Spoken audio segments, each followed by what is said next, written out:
Only 25% of people have a Roth IRA. Now, for me, that's hard to believe. And you've known from watching this YouTube channel and listen to our podcast that we are big fans of Roth IRAs. So why do we all like Roth IRAs, but why do only 25% of people have a Roth IRA? Well, that's what we're going to talk about in today's episode. And we're also going to talk about if this is something you should do or not, and give you some more further guidance of what to do if this is right for you. Joe knows taxes. Joe knows the market. Joe knows Social Security. Joe knows income planning. Joe knows pickleball? No.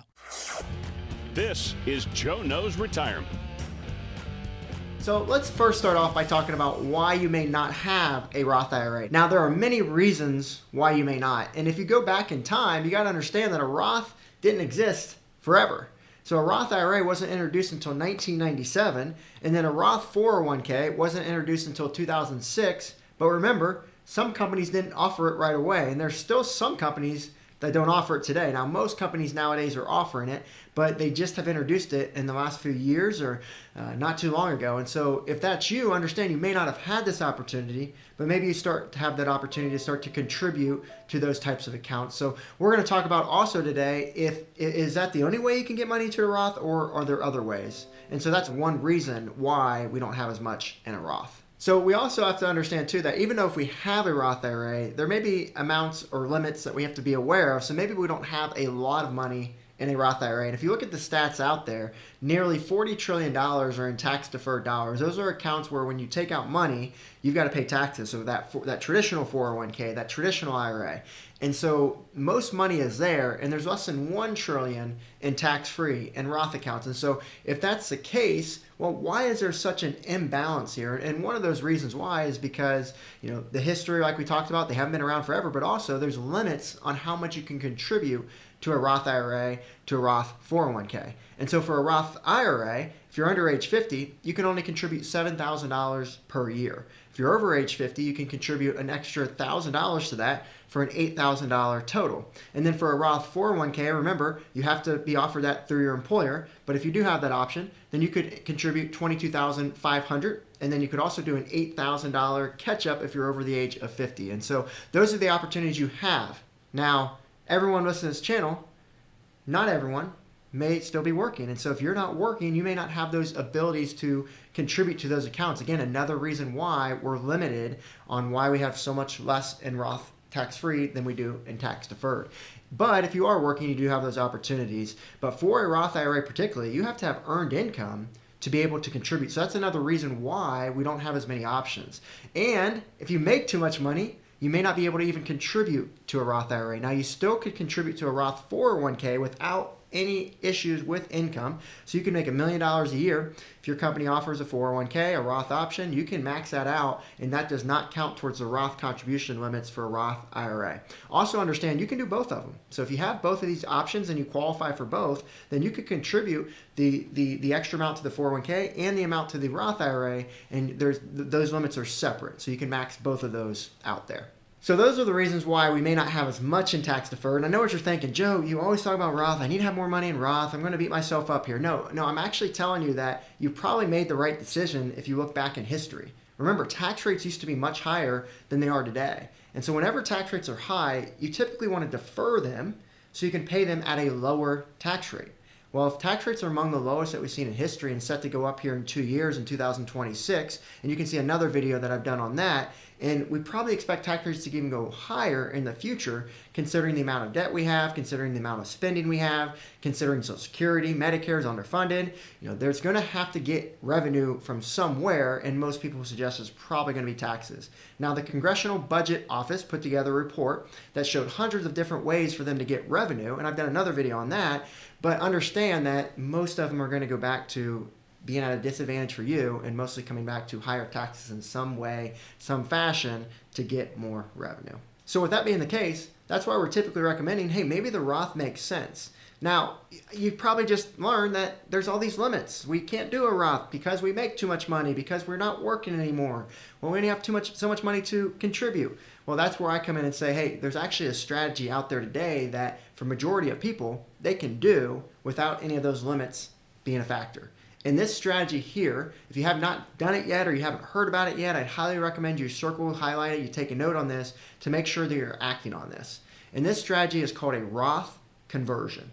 Now, with a Roth conversion, this is where you move money from your traditional, your tax-deferred, your 401k, your IRA, and you convert it over to a Roth IRA.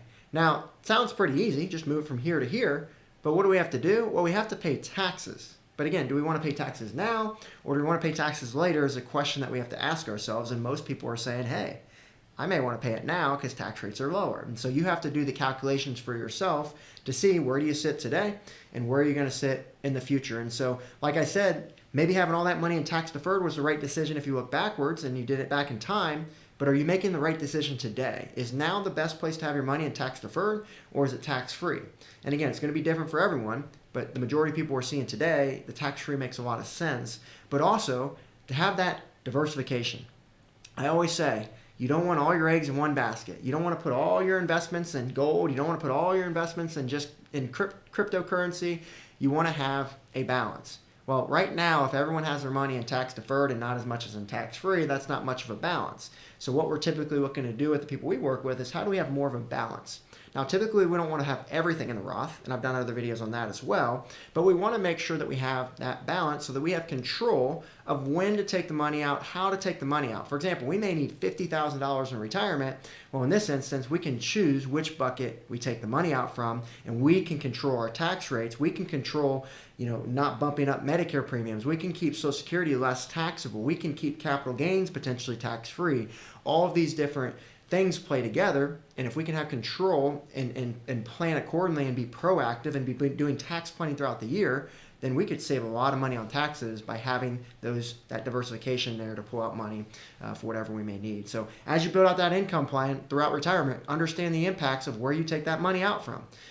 It's great to take out Social Security, it's great to take out money from your 401k, but how much tax you're going to have to pay if you do that. And so there's really a specific process that you must follow to ensure you're not missing anything. And I'm sure if you're working with an advisor, they've already got all that planned out. If your advisor hasn't been doing that, then that's where I would really challenge him or probably look to work with someone else who's doing more comprehensive planning. We see a lot of advisors out there who really just do investment management. And so maybe if you're working with someone like that, they're not bringing up these types of topics to you.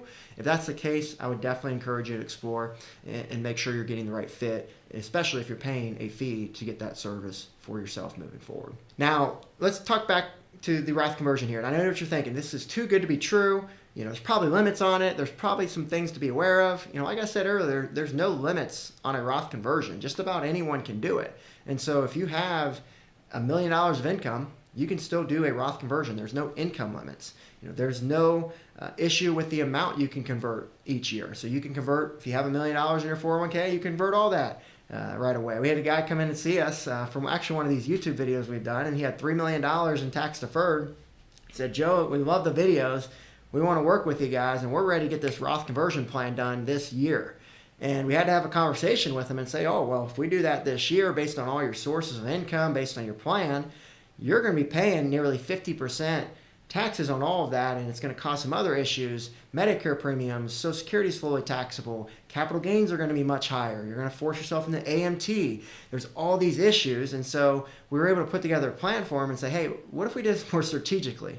Maybe we don't convert all today, but maybe we do it over a period of time, and maybe we don't convert everything because there's still value in not converting everything, which we'll talk about as well in this video. But those are the considerations to think about when you do this. So just because you can put your hand on the hot stove doesn't mean you should, is ultimately the idea.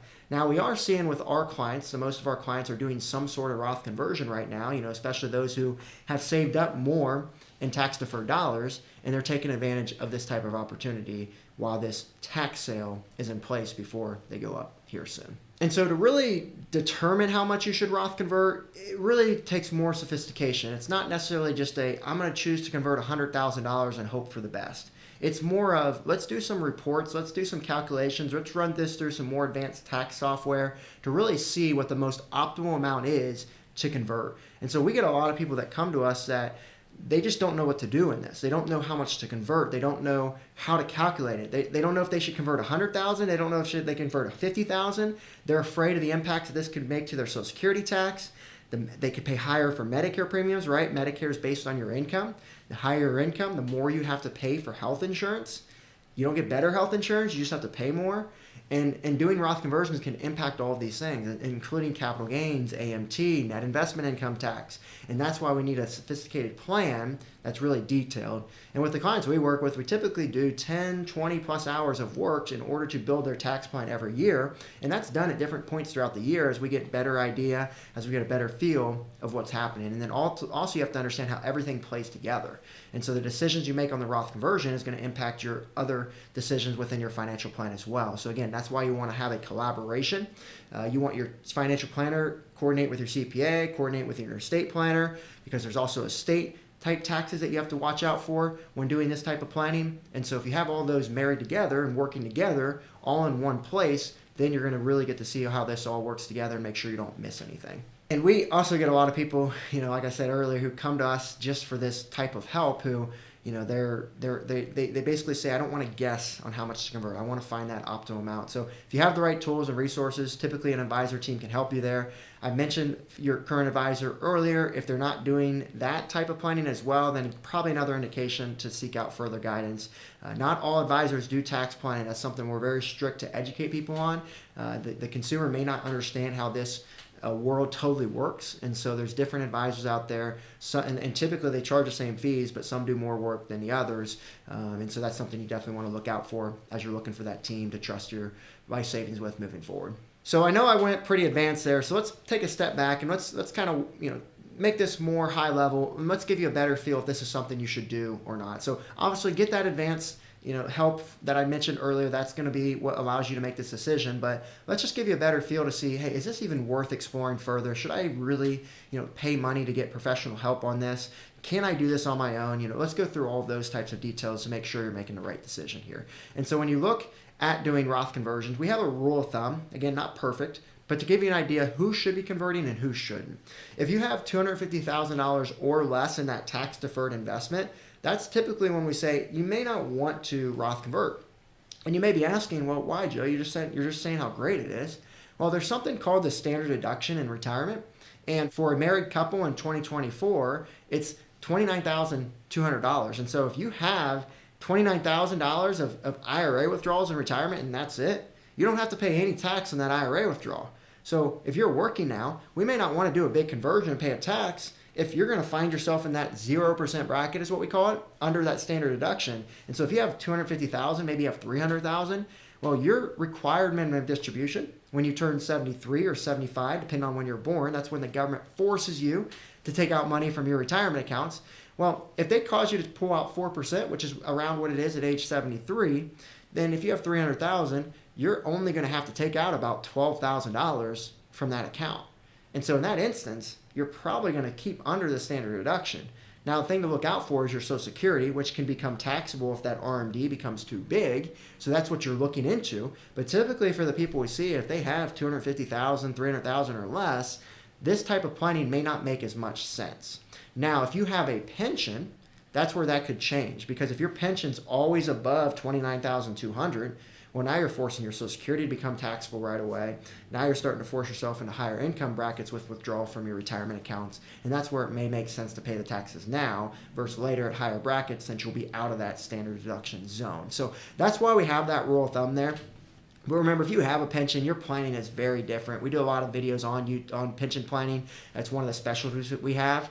And so just understand the sophistication that comes with that. Now, if you have $250,000 to $1 million, then that's where Roth conversions can start to make sense. That's where your RMDs that I just mentioned are going to start to be more. It's going to start to force you out of that.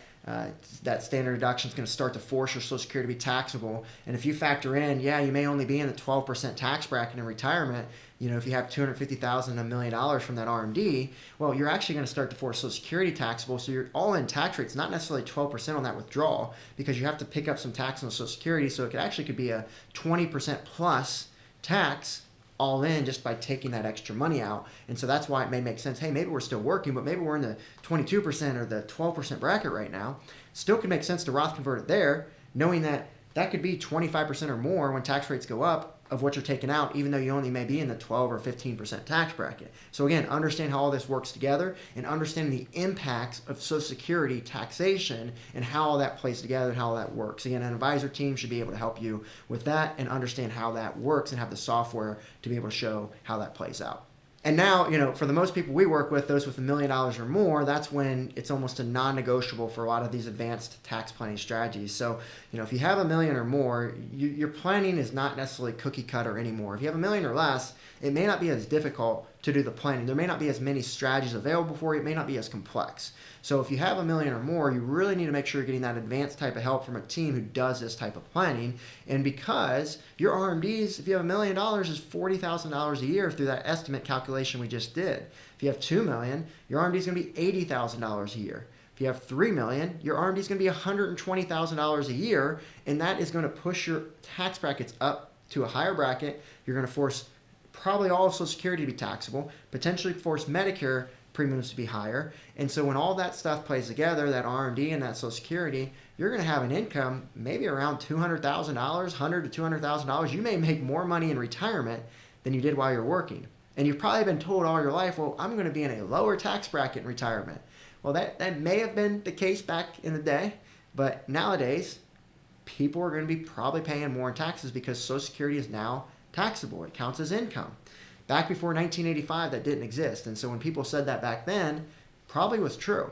But nowadays, the planning is different. And also, people have saved more money in their 401ks or IRAs. Inflation over time, the growth in the market over time have allowed those accounts to grow. And because of that, you're going to be forced with some high income distributions when you reach to that age 73 or whenever you pull out money before then. So that's really what we're looking at. Again, if you have $1 million or more, we're not telling you to convert everything. Remember, you still want to leave some money behind to fill up that standard deduction earlier. So that's where we really help our clients find that balance of where do you sit.